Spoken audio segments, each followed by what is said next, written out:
মুসা আলাইহিস সালাম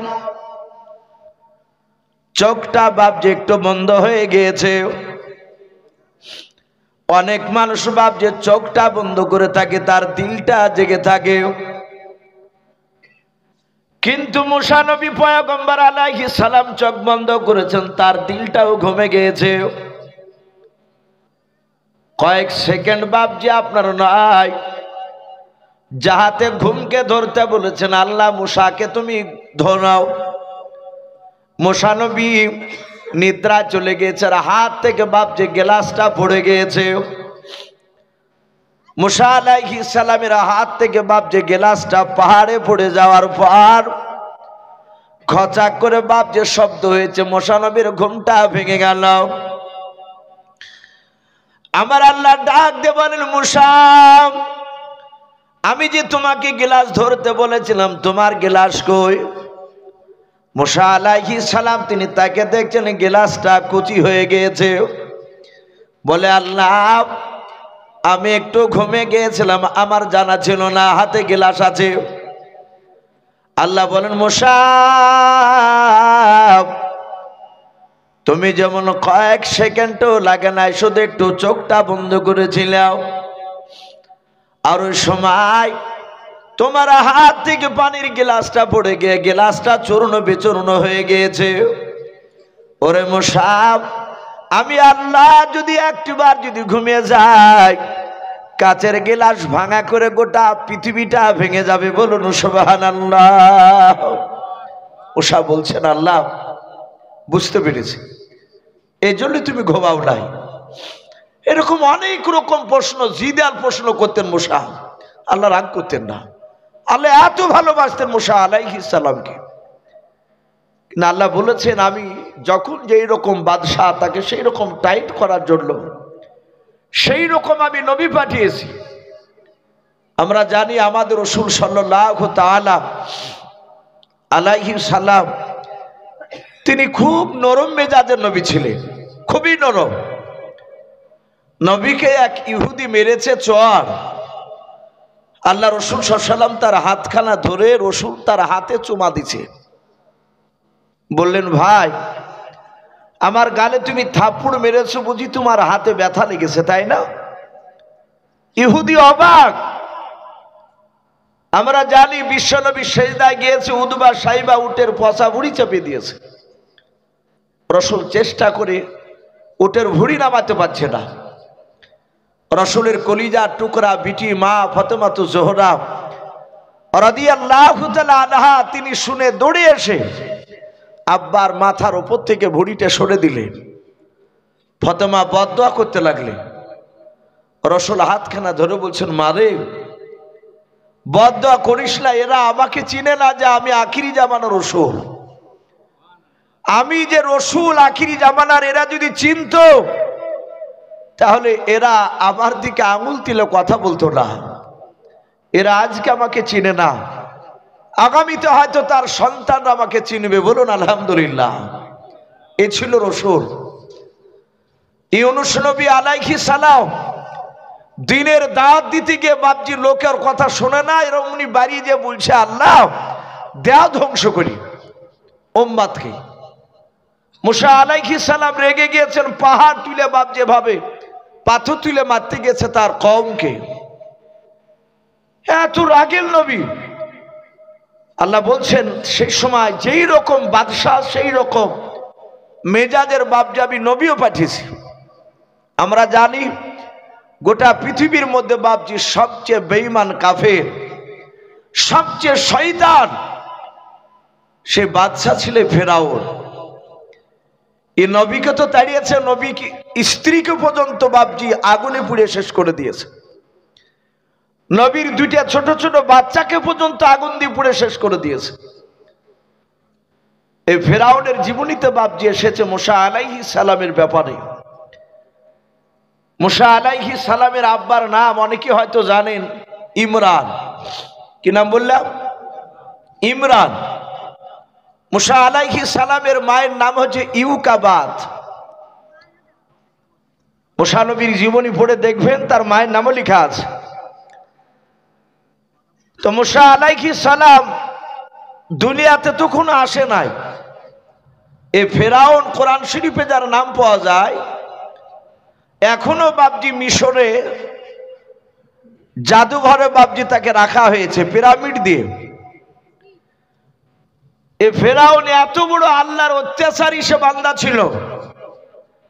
নীল দরিয়ায় ৩৭৭৩ বছর ও পানি কাদাতে বাবজি ডুবা ছিল, আর একটা পশম পর্যন্ত বাবজি ঝরিয়ে পড়ে নাই। বলুন আস্তাগফিরুল্লাহ। এত বড় বেদিন, আল্লাহ কোরআনে বলেছেন ওকে কিয়ামত পর্যন্ত মাটিতে খাবে না, মাটিকে হারাম করে দিয়েছে। এর আলাদা শাস্তি হবে কিয়ামতের ময়দানে। তিনি এত বড় বেঈমান ছিল। এ ফেরাউন, তাকে প্রথমে বাবজি ফারা বলে মানুষ ডাকতো, ফারা। ওর নামটা তখন প্রথমে ফেরাউন ছিল না। ওর জীবনীতে এসেছে ফেরাউন আস্তে আস্তে বাবজি প্রথমে তার জীবনে সে তরমুজ আগলে বেড়াইতো। এখন আর নাই, আজ থেকে বাবজি ২০-৩০ বছর আগে মাঠে গ্রামের তরফ থেকে কিছু লোক বাবজি ফিট করা হাতক যেন মাঠের ফসলকে চুরি করে নালিয়ে পালায়। আমরা যাকে আগলদার বলতাম, ওটা এখন আর নেই, ওটা ওই আগে ছিল। এ ফেরাউন আগলদিরি করত, তরমুজ বাবজি পাহারা দিয়ে বেড়াতো মিশরে। কিন্তু ফেরাউনের একটা বাল্যকালের বন্ধু ছিল, তার নাম ছিল হামান। কেতাবে লিখেছে তার মাথাতে একটাও চুল ছিল না, একেবারে টাক। কিন্তু এই টাক হলো বাবজি, চুল না থাকলেও কিন্তু বেয়াদবটা খুব ক্রিটিক্যাল ছিল, খুব বুদ্ধিজীবী ছিল। ভালো কাজে বুদ্ধি ব্যবহার করতো না, খারাপ কাজে ব্যবহার করত। আর ফেরাউন একটু হ্যাংড়া চ্যাংড়া ছিল, মোটা, কিন্তু এর বুদ্ধিটা বাবজি একটু গোয়ারিয়া টাইপের। ফেরাউন মুখ দিয়ে যা বাড়ি করতো সেটা বাস্তবে পরিণত করে দেখাতো। ফেরাউন হামানের নেতৃত্বে, যুক্তিতে, তৎকালীন সেই জামানায় বাবজি সে ভোটে দাঁড়িয়েছিল। ভোটে দাঁড়িয়ে পাশ করে অনেক ঘটনা আছে তার। সে লাস্টে বাবজি মিশরের বাদশাহী পরিণত হলো। বাদশাহী চালায়, মানুষকে ভয় দেখায়। হামান তার মন্ত্রী, গোপনে হামানকে নিয়ে যুক্তি করে ফেরাউন। হামান যে যুক্তি দেয় সে যুক্তি মোতাবেক কাজ করে। ফেরাউন রাত্রিবেলায় বাবজি শুয়ে আছে, হঠাৎ করে রাত্রিবেলায় স্বপ্নে দেখছে আসমান থেকে একটা আগুনের কুণ্ড, আগুনের দলা আসমান থেকে খসে একেবারে দেখছে তার সিংহাসনে একটা চেয়ারে পড়ে, চেয়ারটা আগুনে পুড়ে ছাই হয়ে গেল। ফেরাউন কিন্তু ওখান থেকে আগুন জ্বালানো দেখে ফেরাউন পালিয়ে গিয়েছিল। ঘুম ভেঙে গেল, ভোরবেলায় হামানকে ডেকে বলল, ভাই আমি এ স্বপ্ন দেখলাম কেন? হামান বলল, স্বপ্নের তো ব্যাখ্যা আমি জানি না, কিন্তু আমার মনে হয় যে স্বপ্নের ইঙ্গিত খুব একটা ভালো হবে না। তো তুমি স্বপ্নবিদ যারা আছে তাদেরকে ডেকে জিজ্ঞাসা করো, যারা স্বপ্নের মানে করতে পারে। কেতাবে লিখেছে সকালবেলা হামান প্রচার করে দিয়ে ফেরাউনের রাজসভায় ৭০০ মতো বাবজি স্বপ্নবিদ জোগাড় হয়েছে। সব স্বপ্নে তারা ব্যাখ্যা করে। ফেরাউন বললে, আমি এর স্বপ্ন দেখেছি, আর মানে কি হবে, ব্যাখ্যা কি হবে?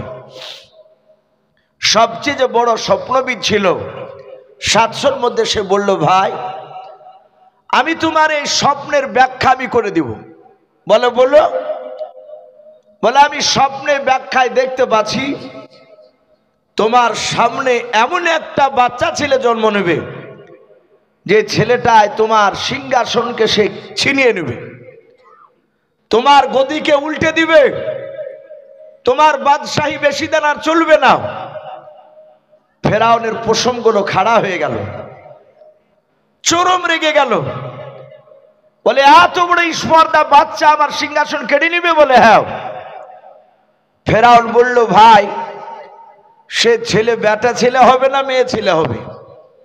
জ্যোতিষী বলল যে আপনার মেয়ে ছেলে নয়, বেটা ছেলে জন্ম নেবে। ফেরাউন আবার বলল, আচ্ছা সেই ছেলে কি জন্ম নিয়ে নিয়েছে? বলে, জন্ম নেয়নি, কিন্তু আগামীতে জন্ম নেবে, খুব বেশি দেরি নয়, খুব তাড়াতাড়ি আসবে। ফেরাউন বলল, ভাই তুমি এটা বলতে পারবা কোন বংশে জন্ম নেবে?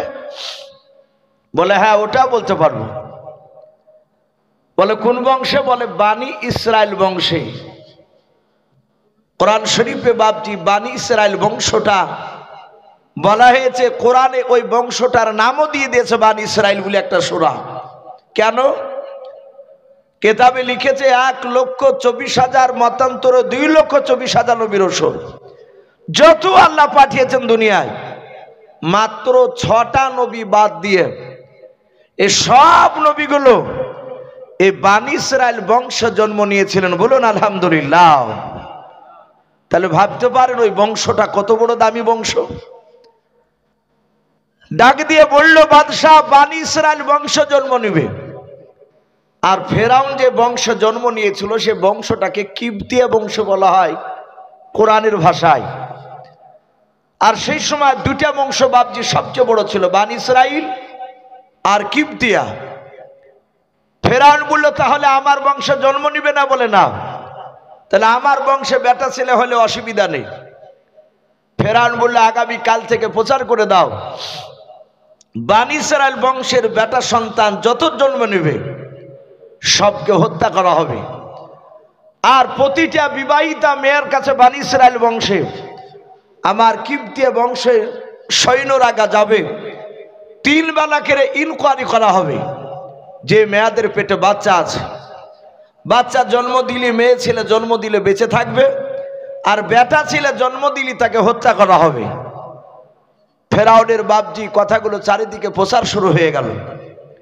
বাচ্চা হত্যা করে, হত্যা করতে করতে করতে করতে কেতাবে লিখেছে প্রায় 2 লক্ষ বাচ্চা ছেলেকে ফেরাউন নিজের নেতৃত্বে বানি ইসরায়েল বংশের বাপজি হত্যা করা হলো। ফেরাউন 2 বছর ধরে বাপজি মারলো। হামান দেখলো যে ফেরাউনে তো পাগলামি শুরু করে দিয়েছে, ইজা করছে, তো আগামী তার বংশ বিস্তার করার মতো লোক তো থাকবে না, মেয়ে ছেলে গাদা লাগে যাবে, বেটা ছেলে নাই। হামান বলল ভাই আপনি কি শুরু করলেন? বলে কেন? বলে আপনি বেটা ছেলেকে মারছেন, সামনে আগামীতে আপনার আমার কাজ করবে কারা? এই যত ছোট নিম্ন পর্যায়ে কাজ করে বানি ইসরায়েল বংশের ছেলেরা, আরে বেটা ছেলেকে মারি দিলে এ তার কাজ করার লোক থাকবে না। ফেরাউন বলল কথা তো খারাপ বলনি, তাহলে উপায়? হামান বলল আপনি 2 বছর মারেন আর 2 বছর বাচ্চাকে ছেড়ে দেন, 2 বছরে একটা বেটা ছেলেকে আর মারবেন না। ফেরাউন বলল তাই করা হবে, কাল থেকে আর বেটা ছেলেকে মারা যাবে না। এই কাল থেকে নিয়ে পাক্কা 2 বছরের মধ্যে যত বানি ইসরায়েল বংশে বেটা সন্তান হবে সবাইকে জিন্দা ছেড়ে দাও, এদেরকে আর মারা যাবে না। আল্লাহ রাব্বুল আলামিন বলছেন ফেরাউন আমি বাচ্চা বন্ধ করার সময় আমার পয়গম্বরকে আমি পাঠাবো না। যখনই বাচ্চা মারা বন্ধ করলো ওই সময় মুসা নবীর বড় ভাইকে পাঠালেন, তার নাম কোরআনে এসেছে হারুন আলাইহিস সালাম, কিন্তু উনি নবী নাই তখন। ওনার বড় ভাই জন্ম নিলে ওই সময় বাচ্চা মরবে না, উনি থেকে গেলেন। আবার 2 বছর পর বাপজি আবার পালা পড়লো বাচ্চা মারা। ফেরাউনের সৈন্যরা আবার প্রচার শুরু করলো। আল্লাহ রাব্বুল আলামিন যেই সময়তে ফেরাউন বাচ্চা মারার অর্ডার করলো ওই সময়তে মুসা নবী আলাইহিস সালামের জন্ম দুঃখিনী মার পেটে মুসা নবীকে আল্লাহ পাঠালেন, ইউকাবাতের পেটে। মুসা নবী দুনিয়ার বুকে বাপজি আসলেন, জন্ম নিলেন। মুসা আলাইহিস সালামের মা ইউকাবাত কোলে করে নিয়ে বাপজি কাঁদছে, এত সুন্দর চেহারাও। বলে গো মালিক, ফেরাউনের লোকেরা এসে তো দেখে নিবে আমার ছেলেকে আমার চোখের সামনে তারা হত্যা করবে, এত সুন্দর ছেলে দিলে এ ছেলেকে বাঁচাবে কি করে? হযরতে মুসা নবী আলাইহিস সালামের মা বাচ্চা কোলে করে নিয়ে কান্না করেছিলেন। আর ওই সময় হঠাৎ করে বাপজি শিকল বাপজি নড়াচ্ছে দরজায়। মুসা নবীর মা বাপজি ভয়ে থরথর করে কাঁপতে লাগলেন। বলেন কে গো ভাই, তোমরা কি ফেরাউনের লোক? আড়াল থেকে দরজার বাহির থেকে আওয়াজ ভেসে আসলো, না ও মুসা নবীর মা, আমি ফেরাউনের লোক নাই। মূসা নবীর মা মনে মনে চিন্তা করেছেন, মালিক আমার সন্তানের নাম আমি মূসা রেখেছি, তা ওই লোকটা কেমন করে জানতে পারলো? মূসা আলাইহিস সালামের মা ডাক দিয়ে বলুন, কে তুমি বলো? ওই অপরিচিত মানুষটা ডাক দিয়ে বলেছিল, আমি মুসাফির, আমি মেহমান। ওগো মূসা নবীর মা, তুমি ভয় পেও না, দরজাটা তুমি খুলে দাও। দরজা খুললেন, দেখলেন একজন অপরিচিত মেহমান মুসাফির দাঁড়িয়ে, তার ঘাড়ে একটা বাবজি ব্যাগ রয়েছে, ব্যাগে যেন কি যেন ভরা আছে। হযরত মূসা নবীর মা ডাক দিয়ে বলেন, ওগো বাবা তুমি কে? সাদাত বাবজি ওই ব্যাগটি ডাক দিয়ে বলেছিলেন, ওগো মূসা নবীর মা, আপনার কোলে আছে ওই ব্যক্তি আল্লাহর পয়গম্বর মূসা আলাইহিস সালাম হবেন।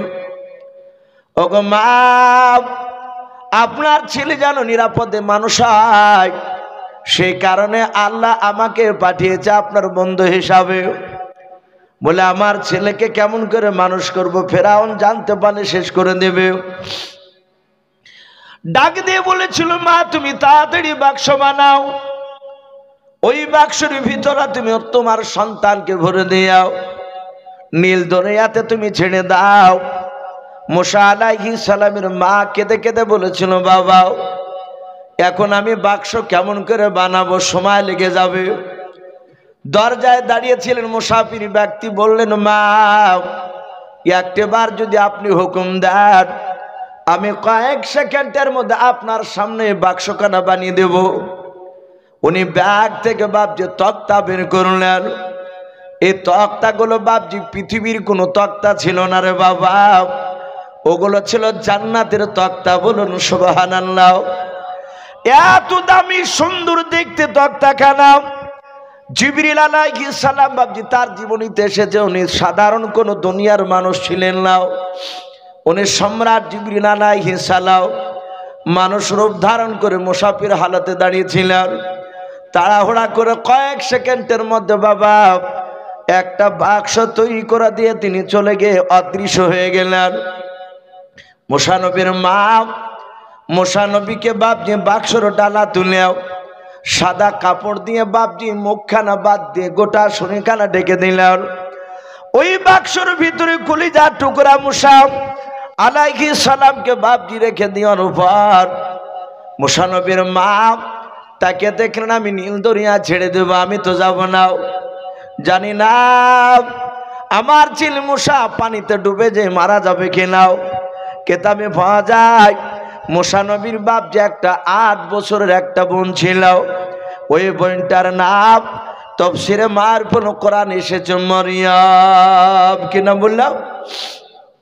হযরত মরিয়ম মূসা নবীর বোনকে বাপজি মূসা নবীর মা ডেকে বলেছিল, বেটির মরিয়ম, আমার ছেলে মূসাকে বাক্সর ভেতরে ডালা তুলে ভরে দিলাও। ওরে মরিয়ম বিটি যাও, নদীর ধার দিয়ে তুমি যাবা, এমন কাছাকাছি দূর দিয়ে কাছাকাছি যাবা নাও, দূর দিয়ে যাবা তুমি, বারবার ওই বাক্সর দিকে তাকাবা না, দূর থেকে তুমি আর চোখে চোখে মাঝে মাঝে তাকে দেখে ভাও এই বাক্সখানা পানিতে ডুবে যায় না কোথায় যায়। ওরে মা তুমি অনেকটা দূর তুমি যাওয়ার উপর বাক্সখানা কি করবে সেটা দেখে এসে আমাকে খবরটা দেবাও। মূসা আলাইহিস সালামের মা বাক্স মূসা নবীকে বাবজি ভরে দিয়ে নীল দরিয়া ছেড়ে দিলেন। হযরত মূসা নবীর কলিজা টুকরা বোন ওই নদীর উপর দিয়ে বাবজি আপনার আর চোখে চোখে আপনার হেঁটে হেঁটে হেঁটে হেঁটে বাবজি তাকাতে তাকাতে চলে যায়। মূসা আলাইহিস সালামের বাক্সখানা বাবজি পানি স্রোতে ভাসতে লাগলো, ভাসতে ভাসতে মাঝ নদী দিয়ে বাবজি যেতে যেতে যেতে যেতে যেতে যেতে কেতাবে পাওয়া যায় ফেরাউন বেঈমানের একটা নয় দুইটা নয় বাবা মিশনের বুকে তার 70খানা বাবজি 70 জায়গা বাড়ি ছিল। এত বড় বিলাসিতা বাবজি বাদশাহ এই ফেরাউন একটা বাবা নদীর ধারে বাবজি একটা ঘর বানিয়েছিল। গরমের সময় নদীর ধারে হযরতে আসিয়া বলে একটা মেয়ে ছিল ফেরাউনের বেবি, বিশ্ব সুন্দরী ছিল ওই সময়। আসিয়াকে জোর করে বাপজি বিয়ে করেছিল। ওই আসিয়াকে নিয়ে নীল দরিয়ার ধারে বাপজি বাড়িতে গরমের সময় বাপজি প্রেম বিনিময় করতো, আনন্দ করতো। সেই সময় তারা নদীর ধারে বাপজি খেলা করেছিল। হঠাৎ করে মরিয়ম দূর থেকে দেখলেন বাবা ওই নৌকাটা মাঝ নদীতে বাপজি দাঁড়িয়ে গেল। শুধু দাঁড়িয়ে নয়, ওই নৌকাটা ভাসতে ভাসতে গিয়ে বাবা একেবারে ফেরাউনের বাপজি বালাখানার কাছে গিয়ে লেগে গেল। হযরতে আসিয়ার নজর পড়ে গেল বাক্সর দিকে। বাক্সখানা বাপজি দেখানোর পর আসিয়া ডাক দিয়ে বলেছিল, গো প্রাণের স্বামী, এত সুন্দর বাক্সখানা দেখো নদী দিয়ে ভাসতে ভাসতে আমাদের ঘরের কিনারায় লেগে গিয়েছে। ফেরাউন বলে, বিবি এত সুন্দর বাক্স বলছে? বলে, হ্যাঁ, আমি তোমার প্রাণের স্বামী বাদশাহ, আমার টাকার কোনো অভাব নাই। ওরে বেবে আসিয়া ওই বাক্সর দিকে তাকাও না, এই বাক্সর চেয়ে আমি দামি বাক্স আজকে দিনের বেলা নাই, আগামী কালকে আমি তৈরি করে দেওয়ার ব্যবস্থা করব। আসিয়া বলো, না স্বামী, আমি ওই বাক্সটাই দেখতে চাই, বাক্সের ভেতরে কি ভরা আছে। ফেরাউন বলল, বিবি আসিয়া এ পাগলামো করতে হয় না, এ কার বাক্স কি ভরা আছে, নোংরা ভরাও থাকতে পারে। বলে, না স্বামী, আমি ওই বাক্সই দেখব। তাফসীরে এসেছে। ফেরাউন বলল, তাহলে তুমি বসো, আমি দেখি। বাক্সখানা বাপজি ধরতে গেল।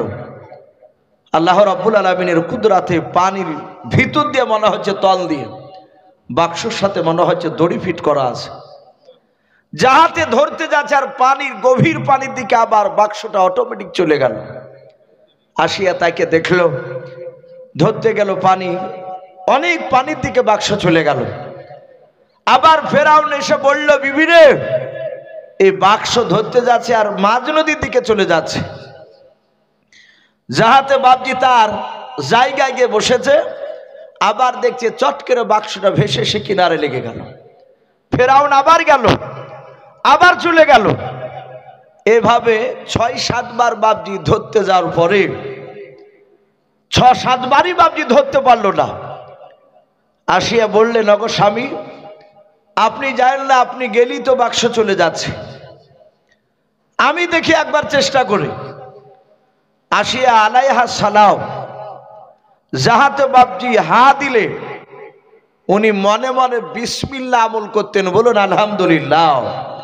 আসিয়া ফেরাউন জানতো না, এ আসিয়া ফেরাউনের স্ত্রী অর্ধাঙ্গিনী, কিন্তু আসিয়া ফেরাউনের কাজ কর্মে বাপজি তিনি খুশি হতেন না, প্রায় মাঝে মাঝে তাকে বলতে, কিন্তু ফেরাউন শুনতো না। আসিয়া মনে মনে এক আল্লাহর ইবাদত করতে, আল্লাহকে ডাকতে, দিনদারনি ছিলেন। যাহাতে বাপজি হা দিলেন বিসমিল্লাহ বলে, আল্লাহর কুদরাতে বাপজি পানি থেকে ওপরে চলে আসলো বাক্স। বলুন সুবহানাল্লাহ। ফেরাউন বলল, বিবি তুমি জাদু জানো নাকি? বলে, না তো। বলে, আমি ধরতে গেলাম, কয়েকবার চলে গেল মাঝ নদীতে, আর তুমি হা দিলে ওপরে উঠে গেল।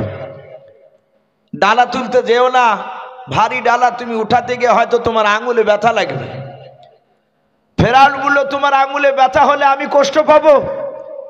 ডালাটা বাপজি ফেরাউন শত চেষ্টা করে খুলতে পারে নাই। যাহাতে বাপজি আসিয়া ডালা হা দিলে, সাথে হাতে বাপজি ডালা উঠে গেল। হযরতে আসিয়া বাক্সের ভিতরে তাকে দেখছেন, দেখি কি ভরা আছে।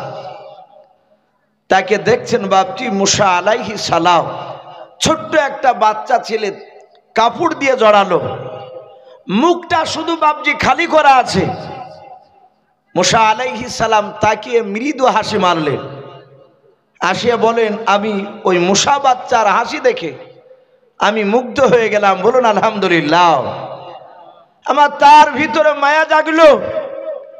আসিয়া বলল, প্রাণের স্বামী, দেখুন কত সুন্দর বাচ্চা ভরা আছে, এ নদী দিয়ে ভেসে যাচ্ছিল, কোন মা এই বাচ্চাটাকে ভাসিয়ে দিয়েছে, মনে হয় তোমারই ভয়ে। ফেরাউন বলল, দেখো তিনি বিবি আসিয়া, এই বাচ্চাটা বেটা ছেলে না মেয়ে ছেলে? লক্ষ্য করে দেখে বাচ্চাটা মেয়ে নয়, বেটা ছেলে। ফেরাউন বলল, বিবি দেখি বাচ্চাটা। যাহাতে বাপজি বাচ্চাটার দিকে তাকিয়েছে মুসা নবী আলাইহিস সালামের দিকে, এমনই মোটা মোটা চোখ করে তাকিয়েছে। তফসিরে লিখেছে ফেরাউন বলছে বিবিরা আমার দিকে অমন করে তাকাচ্ছে কেন? তুমি তো বলে হাসছে। বলে আমার দিকে তাকিয়ে হাসছিল। ফেরাউন বলে আমার মনে হয় এই বাচ্চাটি আমাকে ধ্বংস করবে। আসিয়া বলল স্বামী পাগলের মতো কথা বলেন কেন?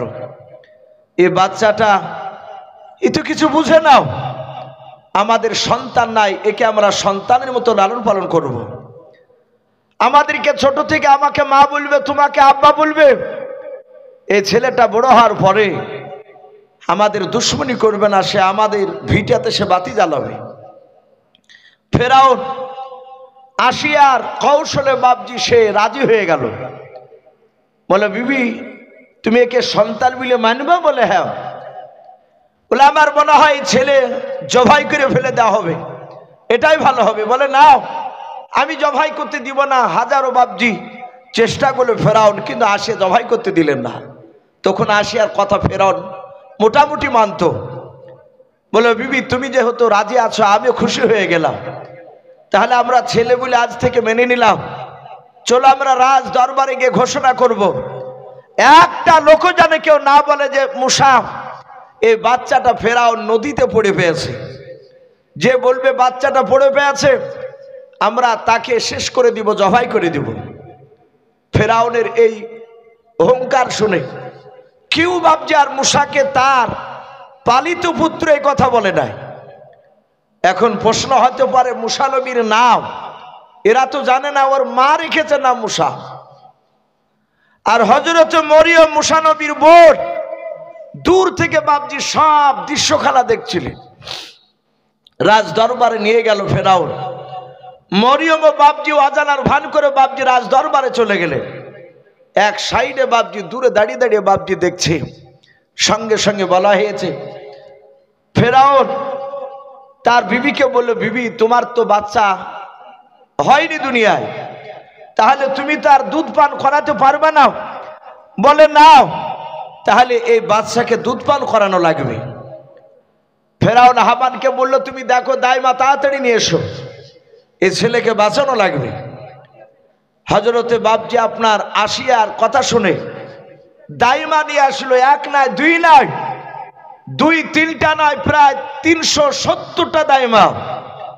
সবাই একে একে আসার সব ফেল হয়ে যায়। কারো স্তনে মুখ লাগিয়ে এই মুসা ছোট্ট বাচ্চা ছেলে কারো স্তনে মুখ লাগিয়ে দুধ পান করে নাই। বলুন আলহামদুলিল্লাহ। মুসা নবী শুধু কাঁদে। ফেরাউনের চেহারা দিয়ে বাপজি ঘাম ঝরছে, টেনশন। এই ছেলেকে বাঁচানো যায় কি করে? এ তো কিছুই খায় না, কারো মুখে মুখ স্তনে মুখ লেগে দুধ পান করে না। ফেরাউন ডাক দিয়ে বলল কেউ কে আছো আমার রাজ্যে ছেলেকে আমার বাঁচানোর? ওই মরিয়ম মেয়েটা দেখলো অনেকটা বাপজি বেলা গড়ে গিয়েছে, আর বেশি সময় নাই।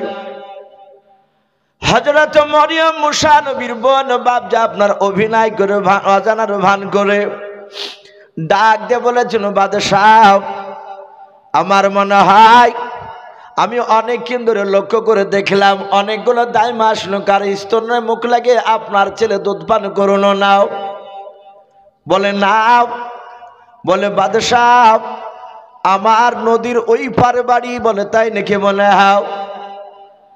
ওই পারে অনেকটা দূর যাওয়ার পর একটা দাইমা আছে আমার ভালো জানা আছে।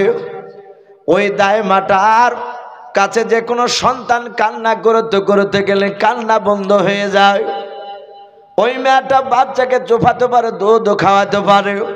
ফেরাউন মরিয়মকে ধমক দিয়ে বলেছিল এতক্ষণ ধরে তুমি কি করেছিলে? বলে আমি তো বাচ্চা মেয়ে, আমি অনেকটা ক্ষণ ধরে তাকে দেখলাম, আমার ব্রেনে ছিল না। কিছুক্ষণ আগে আমার মনে আসল ও বাদশাহ নামদার যদি আপনি অনুমতি দেন ওই দাইমাকে নিয়ে আসবো। বলে যাও। হযরতে আপনার মরিয়ম মুসা নবীর বোন দৌড়াতে শুরু করে দিলেন। ফেরাউন ডাক দিয়ে বলে ও বেটে শোনাও, তোমাকে যাওয়া লাগবে না, তুমি ঠিকানা দাও, আমার লোক যাবে। মরিয়ম চালাকি করে বলো না বাদশাহ আমি গিয়ে ডেকে নিয়ে আসবো, মেয়েটা সৈন্য লাগবে না। কারণ মরিয়ম মনে মনে ভাবলো যদি সাথে সৈন্য যায় তাহলে মুসা নবীর ভাইয়ের সব ঘটনা আমার মার সামনে বলা যাবে না। হযরত মরিয়ম দৌড়ে যায় ওইদিকে। বাপজি মুসা নবীর মা বারবার বাপজি দরজার গুনিতে আপনারা দাঁড়িয়ে শুধু মাঠের দিকে না নদীর দিকে তাকে তাকে আমার পিঠি কেন আসে না, আমার ছেলে মুসা কি পানিতে ডুবে গেল না কেউ? হযরত বাবা মুসা আলাইহিস সালামের বোন মরিয়ম দৌড়ে যখন আপনার মা মা করে ডাকতে ডাকতে চলে গেলেন। হযরত মুসা নবীর মা দরজা থেকে চিৎকার করে বলেছিল, ওরে বিন্দি শুনে নাও, বলো আমার মুসা বেটা কি পানিতে ডুবে গিয়েছে? মরিয়ম বলে, মা আমার ভাই পানিতে ডুবে নাই, ফেরাউনের দরবারে যাতে ফেরাউনের দরবারে বলেছেন বাবা। সঙ্গে সঙ্গে মরিয়মের বাপ যে মা আরো হাওমা করে কেঁদে উঠল, বলে বাবা মা আমার মনে হয় ছেলেকে নাকি জবাই করে দিয়েছে ফেরাউন। হযরত মরিয়ম ডেকে বলেন, মা অনেকক্ষণ ধরে দেখলাম আমার ভাই এখনো জিন্দা আছে, মারে নাই।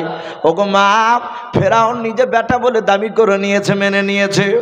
আমার ভাইয়ের নাম ফেরাউন মুসা নামটা রেখে নিয়েছে। মা তোমার নামের সাথে নামটা মিলে গিয়েছে আমার ভাইয়ের। মা গো আমি অনেকক্ষণ ধরে লক্ষ্য করে দেখলাম 370টা দাইমা তারা আসলো, আমার কলিজা টুকরা ভাইকে কোনো নিলাও। সবাই চেষ্টা করলো তাদের আপন আপনি স্তনে মুখ লাগানোর, কিন্তু পারে নাই। আমার মুসা ভাই কার স্তনে মুখ লেগে দুধ পান করে নাই, শুধু কান্না করেছে। মা মুসা ভাই কান্না করেছে, আমার বুকটা ফেটে যাচ্ছিল। ওগো মা আমি বাদশার কাছে আমি তোমাকে দাইমা পরিচয় নিয়েছি, আমি তার বাড়িতে থাকি বলেছে। মা খবরদার তুমি তার কাছে জানো তুমি মা পরিচয় তুমি দেবা নাও। বলো তুমি দাইমার অভিনয় করতে পারবে কিনা? হযরতে ইউকাবাদ মুসা আলাইহিস সালামের বাপজি জলম দুঃখিনী মা ডাক দিয়ে বলল, বিটি রে আমার সন্তানের কাছে আমি অনেক কিছু করতে পারবো, আমি কেন দাইমার ভান করতে পারবো না?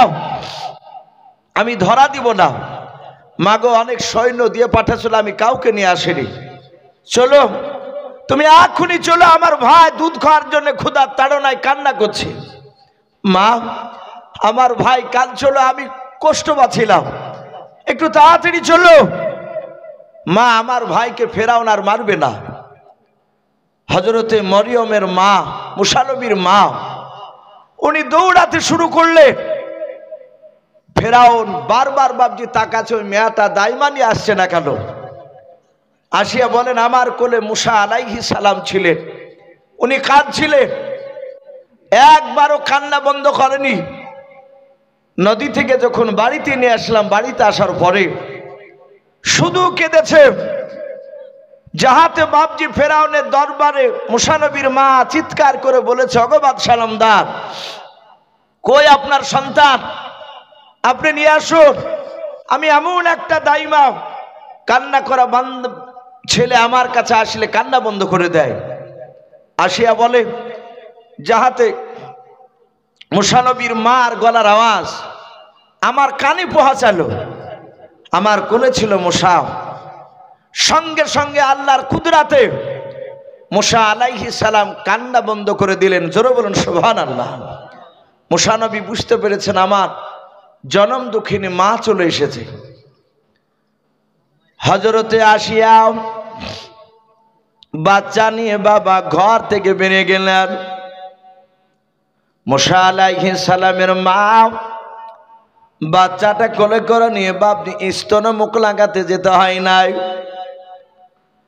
হযরতে মুসা নবী আপনা আপনি বাপজি তার মার স্তনে মুখ লাগিয়ে দুধ টানতে লাগলেন। ফেরাউন বলল, ওরে বোন সত্যি তুমি আমার মিশরের মধ্যে সবচেয়ে দামি তুমি দাইমাও, তুমি না আসলে আমার সন্তানকে আমি বাঁচাতে পারতাম না। ডাক দিয়ে বলল, ও দাইমাও আমার বাড়ি থেকে তোমাকে যেতে দেব না। মুসা নবীর মা বাপজি অজানার ভান করলেন, জানতে দিলেন না যে বাচ্চারা আমি কলিজার টুকরা জন্ম দক্ষিণে মা। মরিয়মের মা ডাক দিয়ে বলেছিল, গো বাদশাহ নামদার, আমার বাড়ি অনেক দূরে, আমার স্বামী আছে, এই যে মরিয়ম মেয়েটা, এই মেয়েটা আমার বাড়িতে থাকে, আমার কয়েকটা ছাগল রয়েছে। ও বাদশাহ নামদার, ওদেরকে আমি যত্ন করে, আমি গরিব মানুষ, আপনার বাড়িতে থাকলে ওরা খেতে পাবে না। ফেরাউন বলল, ওরে বোন শুনে নাও, তুমি কার ছেলেকে দুধ পান করাচ্ছ? বলে বাদশাহ আপনার। বলে শুনে নাও, আমার ছেলেকে যখন দুধ পান করাচ্ছ, তুমি যদি বাড়ি চলে যাও, গভীর রাত্রিবেলায় আমার বেটা মুসা যদি কান্না করে, কে দুধ পান করাবে বলাও? আমার মুসা বেটা কান্না করবে, আমি তার আব্বা। ফেরাউন বাদশাহ, আমি সহ্য করতে পারবো না। ওরে মুসা নবীর দুধ মা, চিন্তা করো না, তোমার ছাগল গরু যা আছে সব নিয়ে আসাছে মানুষের দ্বারায়, তোমার স্বামীকে আর এই তোমার বিটি বাড়িতে থাকে যে মরিয়মকে, সবাইকে আমার তরফ থেকে রাজ খাবার দেওয়া হবে। জোরে বলুন সুবহানাল্লাহ। এই আর যাওয়া লাগবে না, তোমার স্বামীকে আজই ডেকে নিয়ে আসি, আমার রাজ দরবারে ঘরের অভাব নেই। আল্লাহ বলছেন, ওরে বান্দাও, এই ফেরাউন, তুই আমার নবীকে মারবি, মারতে পারবি না। আমি আল্লাহ তোর দুশমনকে তোর বাড়িতে রাজকীয় খাবার খেয়ে আমি মানুষ করবো। জোরে বলুন সুবহানাল্লাহ। মুসা আলাইহিস সালাম থাকতে লাগলে, তাফসীরে লিখেছে বাপজি 3 দিনকার দিন মুসা নবী মা কোলে করে নিয়ে আছে। বাদশাহ ফেরাউন তার রাজদরবারে চলে গিয়েছে ডিউটিতে। এদিকে মুসা আলাইহিস সালামের আসিয়া যে বাপজি মা, সে মুসা নবীর আপন মাকে ঘরে আড়ালে ডেকে নিয়ে যে বলছে, ওগো শুনে নাও বোন, তুমি সত্যি করে বলো, এই বাচ্চা প্রকৃতি কি তোমার? ডাক দিয়ে বলল যে বাচ্চা আমার নয়। আসিয়া হাতখানা ধরে বলল, বোন আমি বুঝতে পেরেছি। হাওয়া করে কাঁদতে লাগলেন। বললেন, বোন তুমি তো ফেরাউনের স্ত্রী, আমার ভয় হচ্ছে আমি যদি স্বীকার করে নি তাহলে আমার সন্তানকে মনে হয় বেঁচে রাখবা না। আসিয়া বলল, বোন রে, আমি জানি আমার স্বামী খুব বদমাইশ, বেঈমান। মুসা নবীর মা, আমি প্রথম দিনে আমি জানতে পেরেছি তুমি এই মুসা নবীর আপন মা। আর যেদিন আমি বাক্স থেকে উঠাই বের করি, সেদিনে আমি এর হাসি দেখে বুঝতে পেরেছিলাম এ ছেলেটা আমার স্বামীকে ধ্বংস করবে। আমি ওটাই চাই। বোন আমি বলবো না, কিন্তু আমরা দুজনায় সুন্দর করে রেখে মানুষ করব। সম্মানিত ভাইরা, আমার বাবাজি বোনেরা, আলোচনা করে 2 বোনের মতো থাকতে লাগে। মুসা নবীকে খুব যত্ন করে। এ যত্ন করতে করতে মুসা আলাইহিস সালাম হামাগুড়ি দেওয়া বাপজি শিখেছে। হামাগুড়ি দিয়ে ঘুরিয়ে বেড়াচ্ছে। বাদশাহ লোকেরা মাঝে মাঝে বলে, হে ফেরাউন বাদশাহ নামদার, আপনার সন্তান মুসাকে একবার নিয়ে আসবেন না, আমরা রাজ দরবারে দেখতাম। মুসা নবী বলেন, আমি ঠিক টাইমে নিয়ে আসবো। মুসা রাজ দরবার থেকে নয়, ফেরাউন রাজবার দরবার থেকে বাড়ি ফিরে মুসা আলাইহিস সালামকে কোলে নিয়ে বাপজি চুমা খায়, আদর করে। মুসা আলাইহিস সালাম বেশ হামাগুড়ি দিয়ে বাপজি আপনার বেড়াতে যখন শিখে নিয়েছে, একেবারে খাড়া হয়ে দাঁড়াতে পারে না। ওই সময় ফেরাউন বাপজি হঠাৎ করে হামানকে ডেকে বলল, ওরে হামান, আমি মিশরের বিরাট বড় বাদশাহ হয়েছি, সবাই আমাকে ভয় করে, আমি মুখ দিয়ে যা বের করি সেটাই বাস্তবে পরিণত হয়ে যায়। আমার যাকে মন চায় তাকে জবাই করে দিই, আবার যাকে মন চায় তাকে আমি ছেড়ে দিই। কিন্তু শোনো, আমার মন বলছে যে আমি মিশরের মধ্যে আমি একটা ক্ষুধা দাবি করতে চাই, আমি আল্লাহ হতে চাই। বলো হামান, এই কাজটা করলে কি হয়? হামান পার্সোনাল ঘরে বলল, ফেরাউন তুমি ছোটকালের বন্ধু, অনেক পাগলামো করেছো, আমি নাকি বন্ধু মানুষ তোমাকে আল্লাহ বলে মেনে নেব, কিন্তু জনগণ তোমাকে সবাই আল্লাহ বলে মানবে না। ফেরাউন বলে মানবে না কেন? এই হামান, যারা মানবে না তাদেরকে আমি জবাই করে দেব, তাদেরকে দুনিয়াতে বাঁচিয়ে রাখবো না। বলে সব জায়গায় পাগলামো চলে না। বলে কি করতে হবে বলো?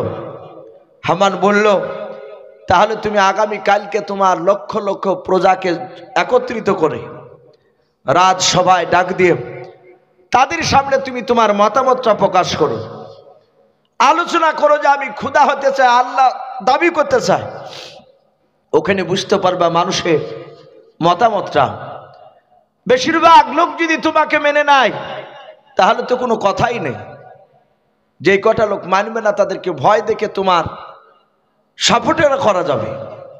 ফেরাউন হাজার হাজার লোককে বাপজি জোড়া জোগাড় করে জমা করে সেই জায়গায় বলল, হে আমার বন্ধুরা, আমার মন বলে আমি এখানে মিশরে আমি একটা আল্লাহ হতে চাই, বলো তোমরা আমাকে আল্লাহ বলে মানবে কিনা? যখনই বাপজি কথা বলল, কিছু কয়েকটা সত্যবাদী মানুষ তারা বলল, হে বাদশাহ নামদার, আমরা তোমাকে আল্লাহ বলে মানতে পারি, কিন্তু একটা শর্তের উপরে। বলে শর্ত কি?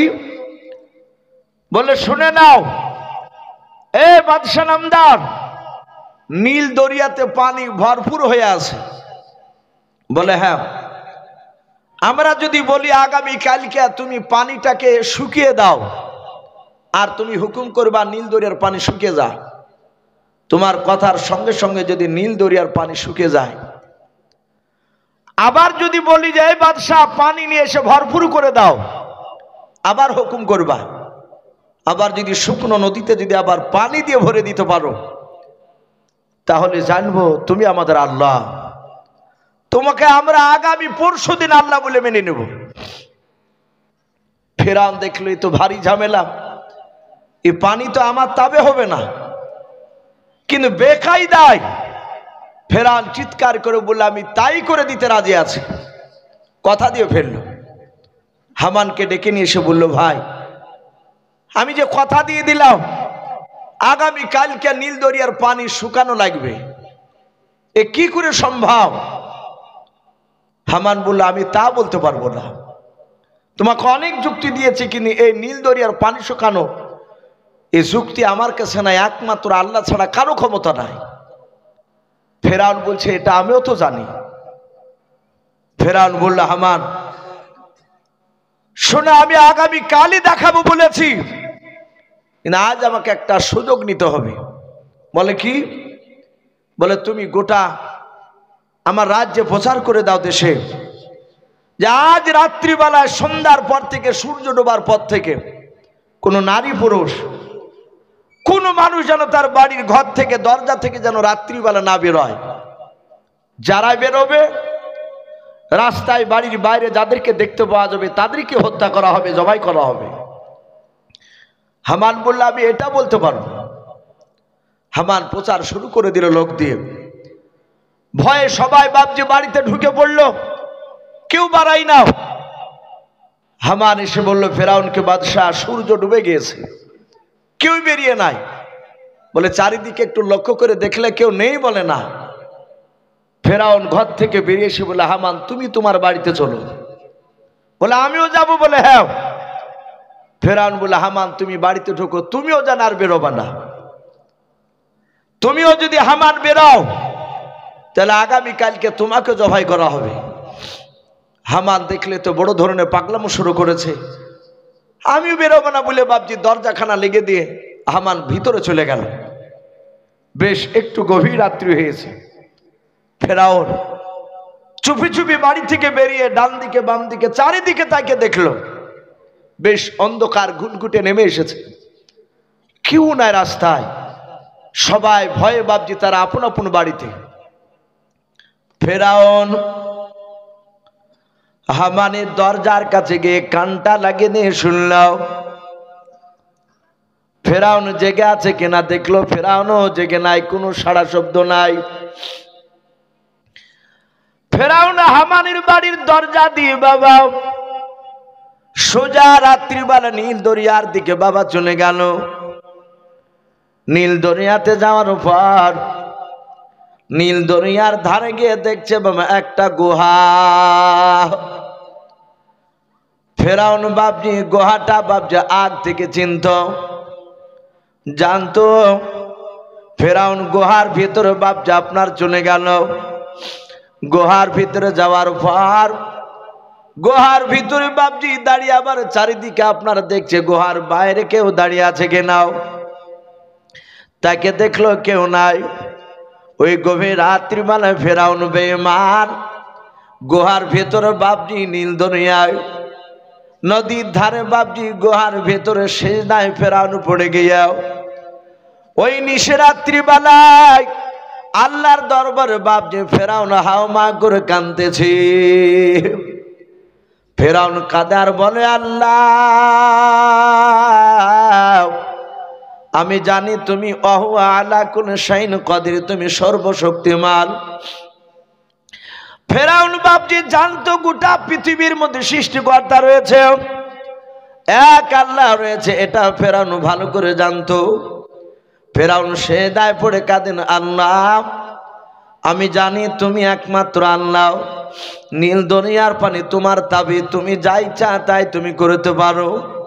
ওগো মাওলা আমার বড্ড মনের তামান্না, বড় আশাও, আমি মিশরের বুকে আমি খোদা দাবি করতে চাই, আল্লাহ হতে চাই।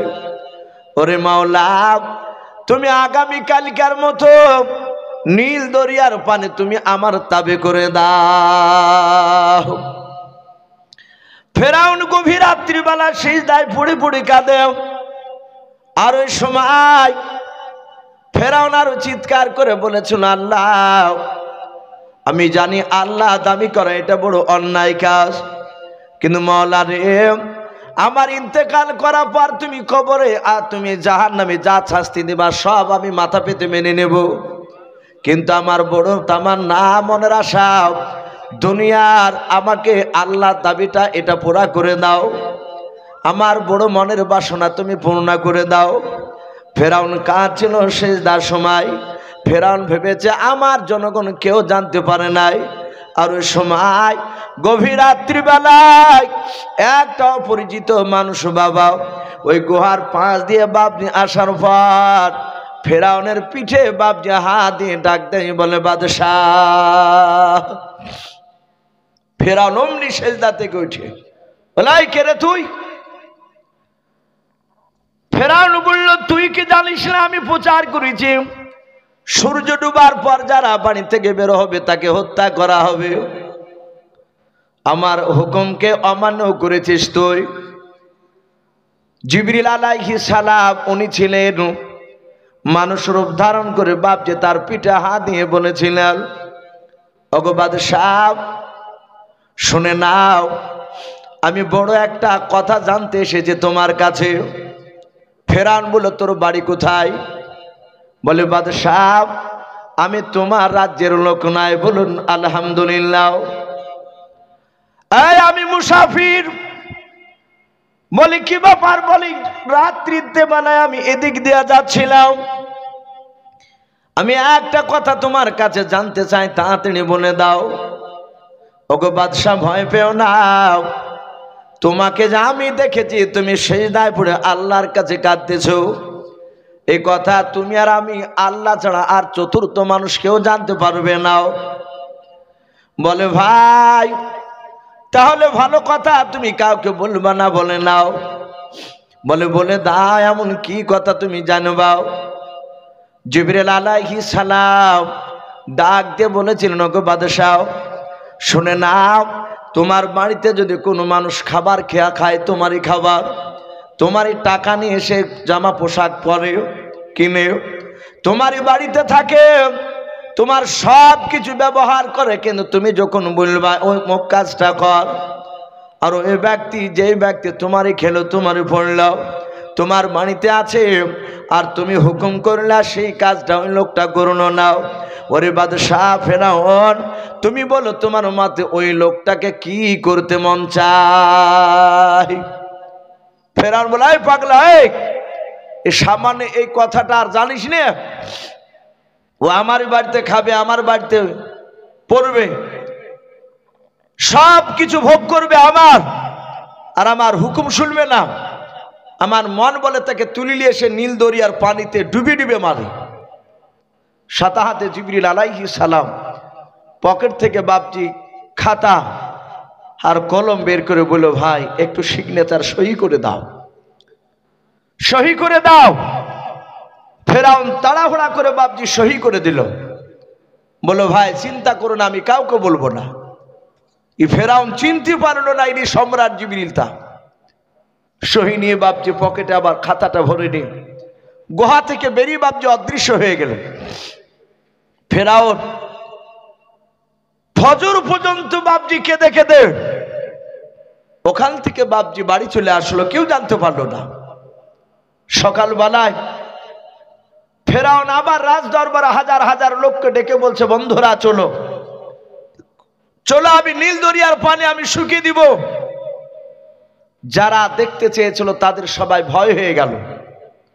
ওরা জানে যে আমাদের বাদশাহ খামখেয়ালি বুদ্ধি, সে বেয়াদব। আমি হয়তো দেখতে চাইবো, আর যদি পানিটা সে যদি শুকিয়ে দেয়, খোদা দাবি করার পরও হয়তো আমাদেরকে জবাই করে ফেলবে। তাই সব প্রজারা বললো, বাদশাহ আমরা কেউ আর তোমার নীল দরিয়ার পানি শুকানো আর ভরানো এসব দেখতে চাইনি, আমরা তোমাকে আল্লাহ বলে মানবো। এখন আগামী কাল তুমি খোদা দাবি করো। ফেরাউন বললো, তাহলে বেশ ভালো কথা। ফেরাউন মনে মনে ভাবছে, তাহলে তো বাঁচিয়ে গেলাম। ফেরাউন জানে না যে আমার কথাতে পানি শুকাবে, কেউ জানে না। ও আল্লাহর কাছে কেঁদেছে মাত্রই। ফেরাউন বললো, তাহলে আগামী কালকে আমি খোদা দাবি করবো, আমার সন্তানকে নিয়ে আসবো। হাজার হাজার লোক জমায়েত হয়েছে। হামান বলল, বাদশাহ নামদার চলুন। সকলে তাকিয়ে আছে। মুসা আলাইহিস সালামের মাকে বাপজি বলল, আমার সন্তানকে ভালো করে সাজিয়ে দাও, আমি নিয়ে যাব রাজ দরবারে, আমি খোদা দাবি করব, আমার সন্তান পাশে আমার বসে থাকবে। নিয়ে যাওয়ার পর বাপজি সিংহাসনে বসা। মুসা নবীকে বাপজি পাশে বসে রেখেছে, ডান পাশে বসে আছে মুসা আলাইহিস সালাম। তাফসীরে মারিফুল কোরআন এসেছে, ফেরাউনের দাড়ি বাপজি কাটা ছিল না, দাড়ি এ নাভি পর্যন্ত তার বড় লম্বা দাড়ি ছিল। ফেরাউন দাড়িকে বাপজি এত যত্ন করত, মুক্তা দিয়ে বাপজি দাড়িকে দিনের বেলায় জোড়ে রাখত। কয়েক লক্ষ টাকা দাম বাপজি সে মুক্তা গোলার। ফেরাউন এত যত্ন করত, হাজার হাজার লোক সবাই তাকিয়েছে, আমাদের বাদশাহ ফেরাউন আজকে খোদা হবে, আল্লাহ হবে। মুসা আলাইহিস সালাম পাশে বসা। ফেরাউন চিৎকার করে বলল, বন্ধুরাও আমি আজকে তোমাদের কাছে দাবি করলাম, আনা রব্বুকুমুল আলা। ফেরাউন বলল, আমি সব আল্লাহর চেয়ে বড় আল্লাহ। যাহাতে বাপজি আনা রব্বুকুমুল আলা, যখন এই কথা বাপজি ফেরাউন বেঈমান স্বীকার করল, আর ডান পাশে পয়গম্বর মুসা আলাইহিস সালাম বসেছিলেন। এ আমরা নয় যে হক কথা ইমামতি মসজিদে বলতে গেলে ইমামতি ছুটে যাবে বলে আমরা অনেকে হক কথা বলি নাই। সঙ্গে সঙ্গে মুসা নবী পয়গম্বর আলাইহিস সালাম মনে মনে চিন্তা করেছেন, বেঈমান আমাকে সামনে রেখে তুই আল্লাহ দাবি করবে। ছোট ছেলে মুসা আলাইহিস সালাম ফেরাউনের বাম হাত দিয়ে, বাপ যা আপনার নয়, হ্যাঁ মুসা নবীর বাম হাত দিয়ে ফেরাউনের বাবা দাড়িখানাকে মুসা নবী ধরে দিয়েছে। ধরার পর ডান হাত দিয়ে বাপজি এত জোরে আঘাত করেছে, চর মেরেছে ফেরাউনের বাম দিকের গালে। ফেরাউন দাঁড়াস করে বাপজি মাটিতে পড়ে যাওয়ার পর ওই সিংহাসন থেকে চেয়ার থেকে বাপজি ফেরাউন পড়ার পর ফেরাউন উঠে বাপজি ভালো করে বসতে পারছে না।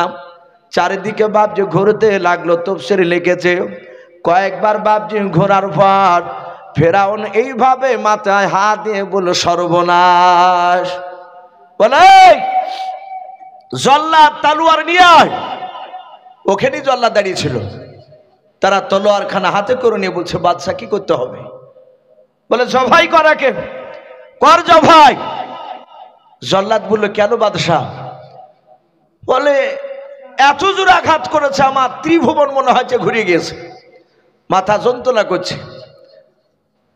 অনেক লোকে বলল বাদশা এ তো ছোট ছিলে, শুধু একটু চর মেরেছে আপনাকে।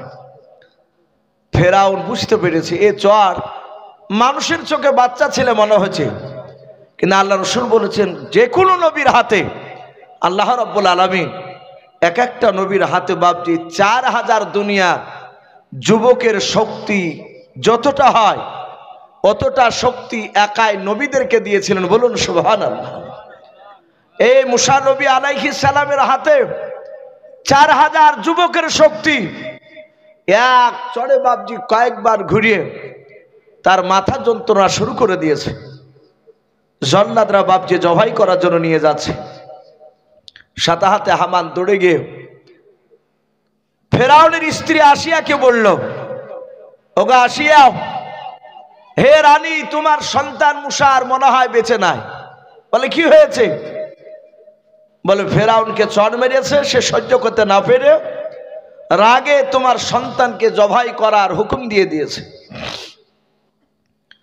হযরতে আসিয়া আলাইহা সালাম মুসা নবীর জনম দক্ষিণে মা দুজনায় দৌড়ে চলে গেলেন। আসিয়া দৌড়ে গিয়ে বাপজি জল্লাদের কাছ থেকে মুসা নবীকে কোলে তুলে নিয়ে বাপজি চুমা দিতে লাগলেন। ফেরাউন বলে আসিয়া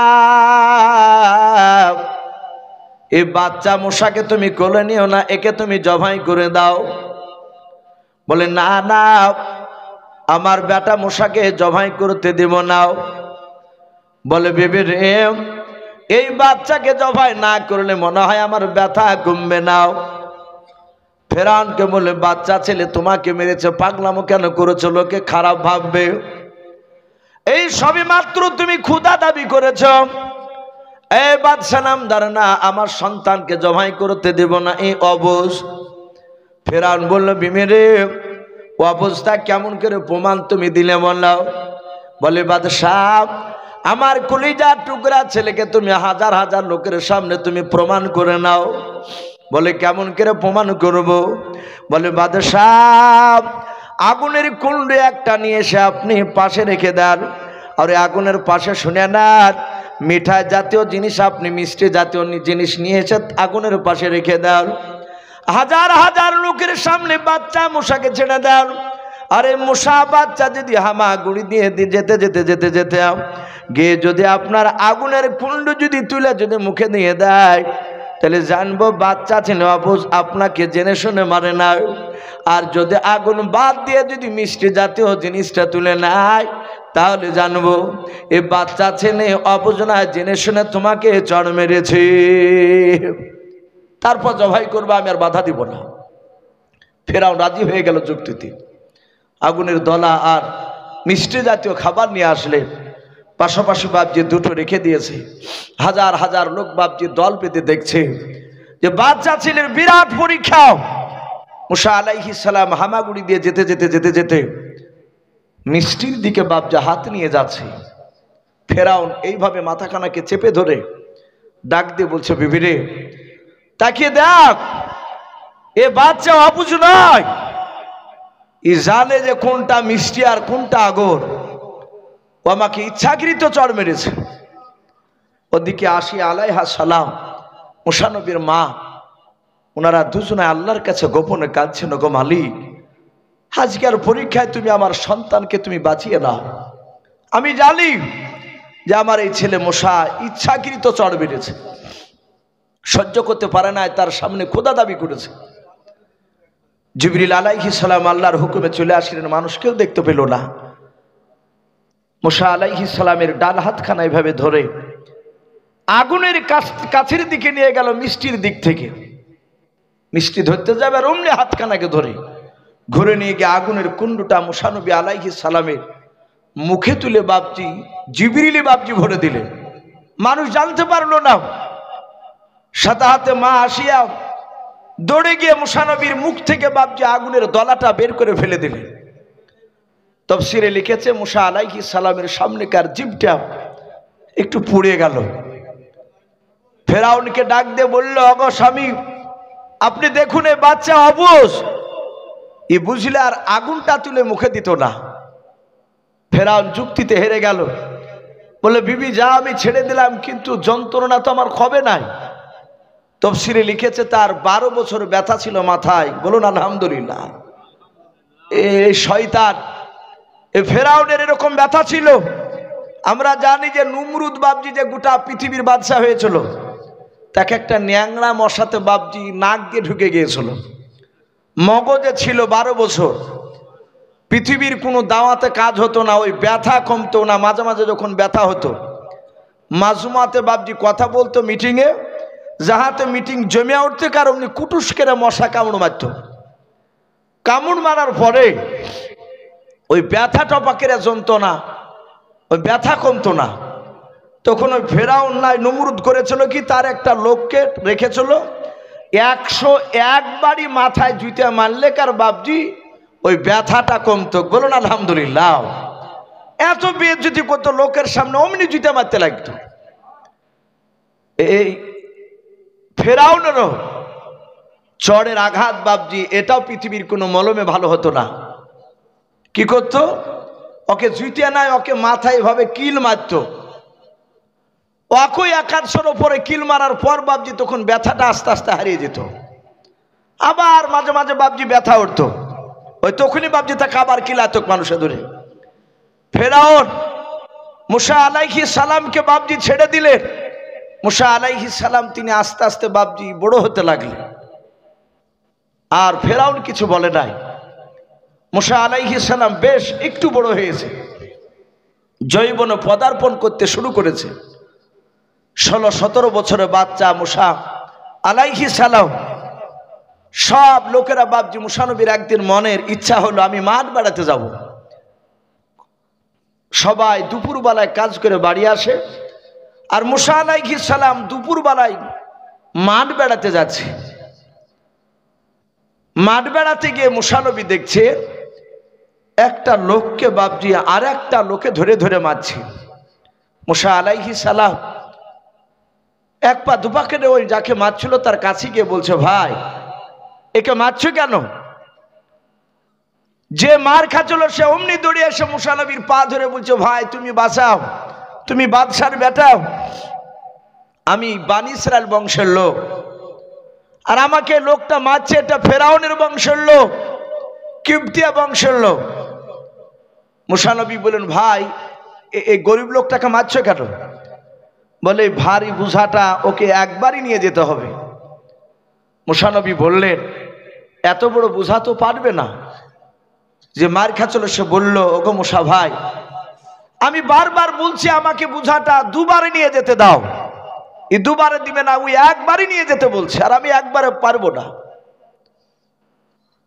ফেরাউনের বংশধর সে লোকটা বলল, মুসা এখানে নাক গলাতে আসো না, তুমি যেখানে যাচ্ছ সেখানে যাও, একে একবারই নিয়ে যেতে হবে বোঝা, না হলে একে মারতে মারতে দুনিয়া থেকে শেষ করে দিব। লাঠি দিয়ে মেরেছে, তার মাথা ফেটেছে, রক্ত বেরোছে, গোটা শরীরে বাপজি আঘাত করেছে, হাউমাউ করে সেই গরিব লোকটা কাঁদছে। মুসা আলাইহিস সালাম বলেন, ভাই কথা শুনবে না? বলে না, আমি একে মারবই। মুসা নবী দেখলো যে এতে সোজা আঙুলে ঘি উঠবে না, এতে আঙুল তো একটু দেখানো দরকার। তাফসীরে মারিফুল কোরআনে এসেছে মুসা আলাইহিস সালামের একটা অভ্যাস ছিল, উনি জামা পরে এইভাবে হাতকে প্রায় মাঝে মাঝে বাপজি গোটাতেন। আমরা অনেক মানুষ ওরকম অভ্যাস হয়ে যায়। মুসা আলাইহিস সালাম বলেন, এই তুমি তাহলে শুনবা না? না। বলে না, আমি তোমার আব্বার চাকরি করি, যাহাতেই কথা বলেছে। আর মুসা আলাইহিস সালাম এভাবে জামাটাকে গুটিয়ে বাপজি ঘুষি মেরেছে ওই লোকটাকে, যে লোকটা মারছিল। এক ঘুষিতে বাপজি মুসা আলাইহিস সালামের আঘাতে দাঁড়াস করে পড়ে বাপজি সে লোকটা মারা গেল। মুসা আলাইহিস সালাম বললেন, ভাই ই পড়ে গেল কেন? নাকি হাত দিয়ে হাতটাকে ভালো করে একটু দেখে, এই লোকটা আর পৃথিবীর বুকে বেঁচে নাই, মরে গিয়েছে। মুসা নবী বললেন, ভাই আমি তোকে মারে ফেলবো বলে মারিনি, কিন্তু নবীর মার আর সহ্য করতে পারলো না, বলে ভাই আমি মেরে ফেলবো বলে আমি তাকে মারিনি, তাকে একটু ভয় দেখানোর জন্য আমি তাকে ঘুষি মেরেছিলাম, ই তো ভাই মরে গিয়েছে। যে লোকটা মার খাচ্ছিল সে বলল, ভাই ঠিকই হয়েছে, এ তুমি যদি না আসতে তাহলে তোমাকে মারতে মারতে আমাকে মেরে ফেলতো। ও গালি দিছে যে শালো মরিয়াছে, ঠিকই হয়েছে, ও বাঁচিয়েছে।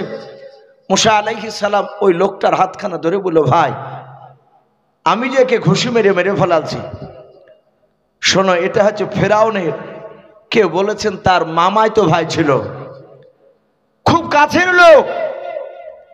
এই ভাই এ তুমি আর আমি আর এই লোকটা জানে, কিন্তু জানে তো লাভ নাই, ও তো মরে গিয়েছে, আমি যে মেরেছি আর আল্লাহ জানে। এই কথা যেন ভাই কোনোদিন যেন বের করো না, তুমি যদি বের করে দাও তাহলে আমাকে আর ফেরাউনের দরবারে থাকতে দিবে না। ছোট থেকে তো আমার আব্বা আমার উপর একটু রাগ আছে, ওই যে চড় মেরিয়েছে তার ব্যথা এখনো আছে। লোকটা বলল, ভাই মুসা তুমি পাগলা হয়েছো, তুমি আমাকে বাঁচাইছো আর আমি এই কথা বলি, কারো সামনে বলবো না। মুসা আলাইহিস সালাম বাড়ি চলে গেলেন। গোটা এলাকায় প্রচার হয়ে গেল ফেরাউনের মামাতো ভাইকে মেরে ফেলাচ্ছে। হামান বলল, বাদশাহ আপনি জানতে পেরেছেন? বলে না। তাহলে আপনি যে যে আল্লাহ দাবি করিয়েছেন আর আপনার ভাইকে মেরে ফেলাচ্ছে, আপনি কে মেরেছে এটা ধরতে পারলেন না, লোকে তাহলে তো ঠাট্টা করবে।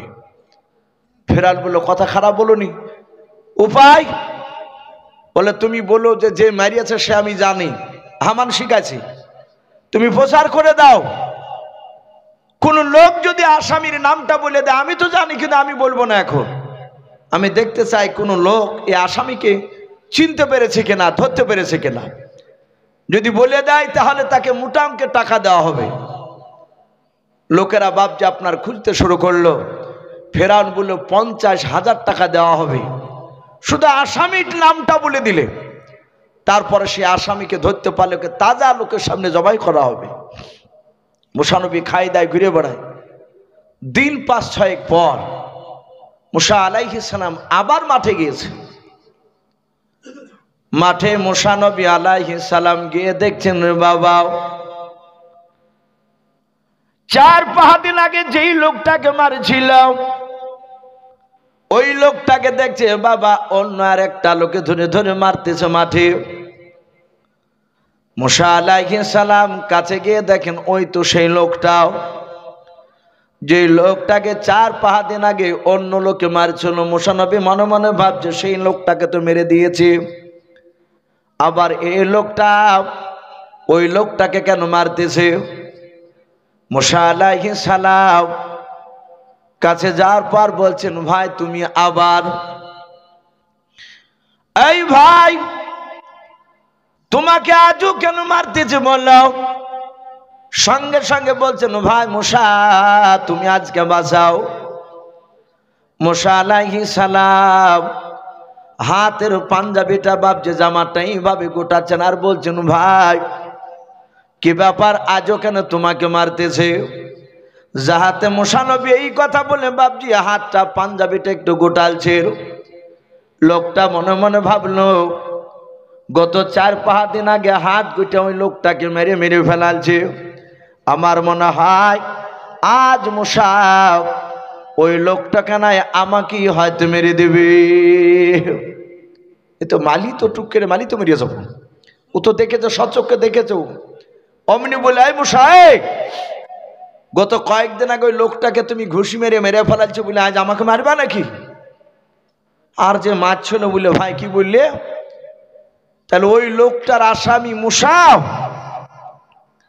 বলে, এই মুসা তুমি মারিয়াছো মেরে ফেরাউনের বাড়িতে, তুমি বেটা সাজে এখন আছো, তুমি জানো না যে আসামি ধরে দিতে পারলে বাদশাহ 50,000 দিবে? দাঁড়াও আমি এখনই গিয়ে তোমার নাম করছি। সুজা লোকটা লাঠি ফেলে দিয়েই দৌড়াচ্ছে ফেরাউনের কাছে।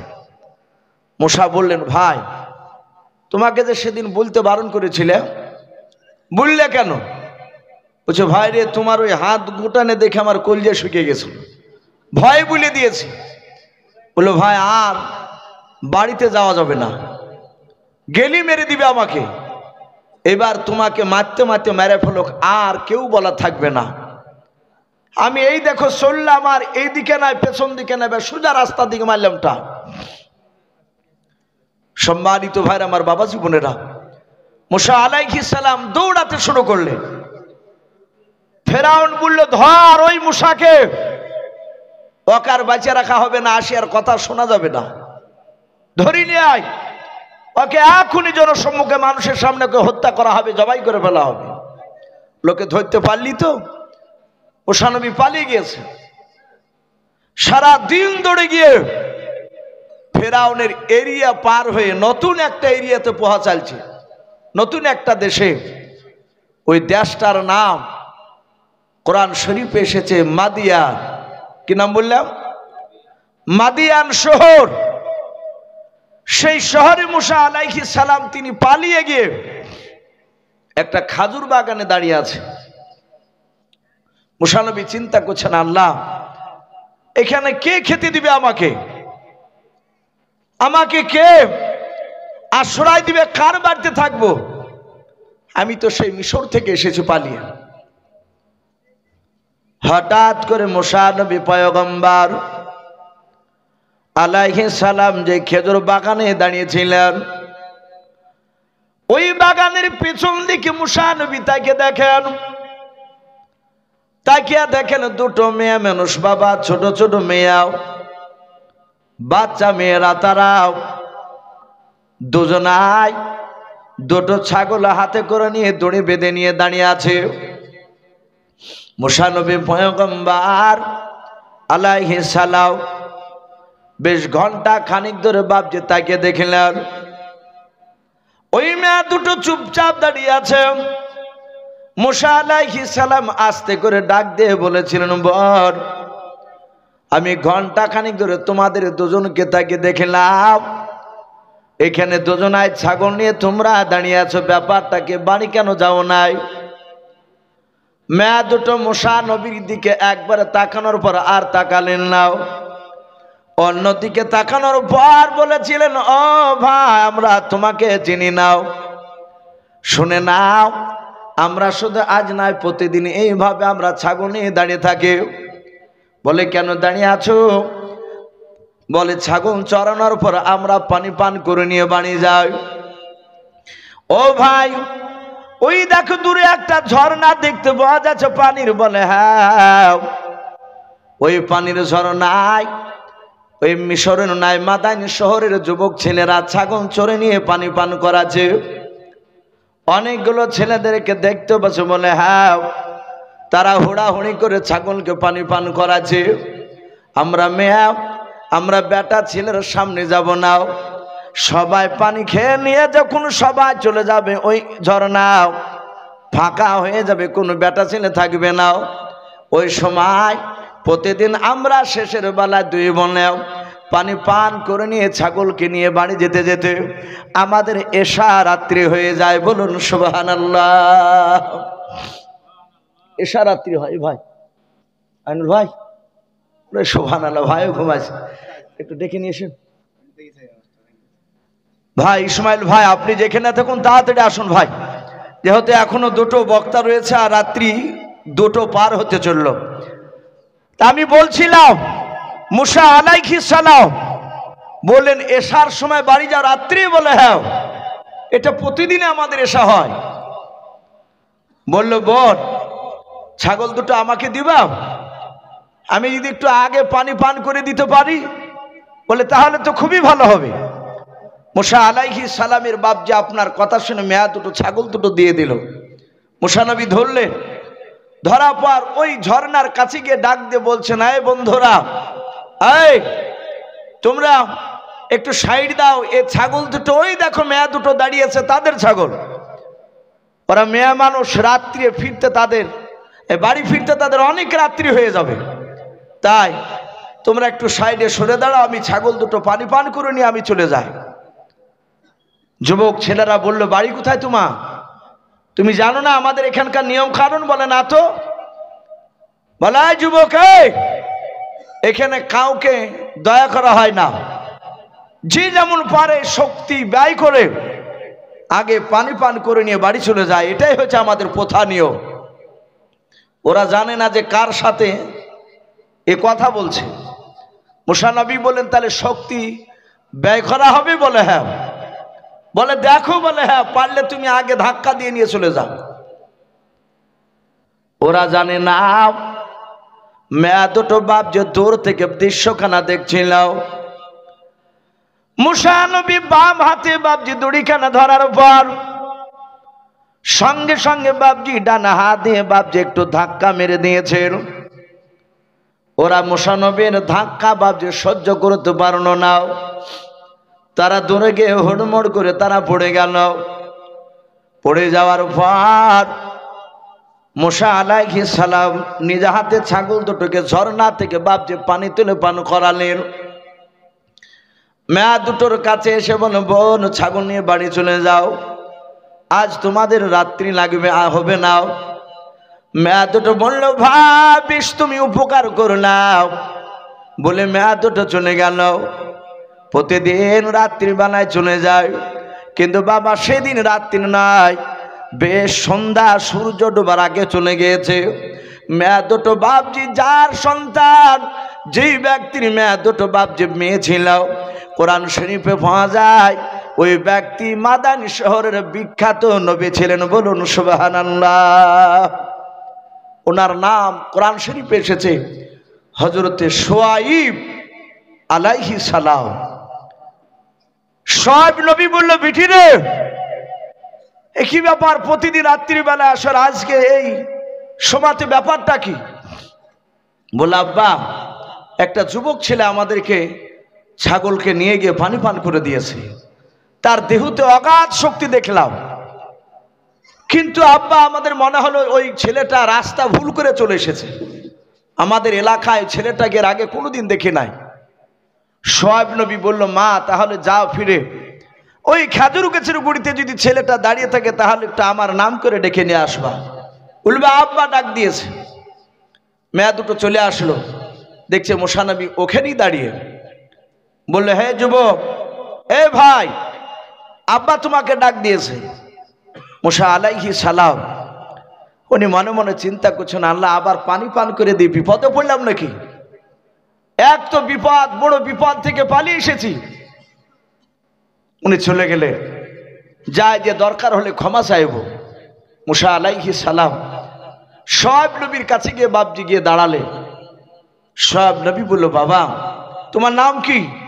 মুসা নবী বললেন, আমার নাম মুসা। আবার শুআয়ব নবী বলেছিলেন, ভাই, এই বাবা, তুমি কোন মুসা? তুমি কি বানি ইসরাইল বংশের মুসা? মুসা নবী বললেন, হ্যাঁ, আমি বানি ইসরাইল বংশের মুসা। সাদা হাতে শুআয়ব নবী বাপজি চেয়ার থেকে দাঁড়িয়ে গেলেন, চেয়ারটা নিয়ে গিয়ে বলছেন, বাবা, এই চেয়ারে বসো। বলে, হুজুর মাফ করবেন, আপনি এত বড় দামি মানুষ, আপনি নবী, আপনার চেয়ার আমি বসতে পারবো না। শুআয়ব নবী তিনি বুঝতে পারলেন, এই যদি বানি ইসরাইল বংশের মুসা হয় তাহলে এই আগামীতে আমার চেয়েও বিখ্যাত নবী রাসূল হবে। জোরে বলুন সুবহানাল্লাহ। ভাই, শুআয়ব নবী এ বুঝতে পারলেন কি করে? আল্লাহ রাসূল বলেছেন, এক নবীর খবর আর এক নবীতে দিতে পারে। জোরে বলুন সুবহানাল্লাহ। তো ভাই, যাই হোক, আমি আর বেশি লম্বা চড়া করবো না, যেহেতু দুটো পার হতে চললো। আমার খুব কাছের বন্ধু, আমার ছোট ভাই ইসমাইল সাহেব, উনি আমার পাশে এসে বসে আছে, ওনাকেও দাওয়াত দিয়েছে, আপনাদের এলাকারই সন্তান উনি, আমিও আপনাদের এলাকারই সন্তান। তো যাই হোক, উনিও বেশ কিছু কথা আলোচনা করবেন। ওনার পরে আমার আরেকটা বন্ধু আছে আপনাদের পাশে নদিয়ায় বাড়ি, আনিসুর সাহেব বলে বাপজি, সে মওলানা, উনিও বসে আছেন, হয়তো ওনাকে কিছুটা সময় দেওয়া হবে। তাই আমি প্রতিটা বাপজি ভাইকে বলবো, ভাই, ওয়াজ রসুলদের, সাহাবাদের, নবীদের ঘটনা শুনলে মনটা একটু নরম হয়। তাই প্রতিটা বাপজি ভাইকে বলবো, ভাই, আমরা প্রতিটা মানুষ 5 ওয়াক্ত নামাজ পড়বো। বলুন ইনশাআল্লাহ। ইনশাআল্লাহ 5 ওয়াক্ত নামাজ পিতামাতার বাপজি বেঁচে থাকলে পিতামাতার সেবা করব, আর বড়োদেরকে বাপজি শ্রদ্ধা করব, ছোটোদেরকে স্নেহ করব, আর হারামটাকে বাপজি ছেড়ে দিয়ে হালালটাকে আমরা গ্রহণ করব। বলুন ইনশাআল্লাহ। আল্লাহ রাব্বুল আলামিন আমাদের সকলকে যেন কোরআন এবং সুন্নাত মাফিক আমল করা তৌফিক দান করুন। বলুন আল্লাহুম্মা আমিন, আল্লাহুম্মা আমিন। এই বলে আমার বক্তব্য শেষ করলাম। ওয়া আখিরি দাওয়ানা আনিল হামদুলিল্লাহি রাব্বিল আলামিন। আসসালামু আলাইকুম ওয়া রাহমাতুল্লাহি ওয়া বারাকাতুহু।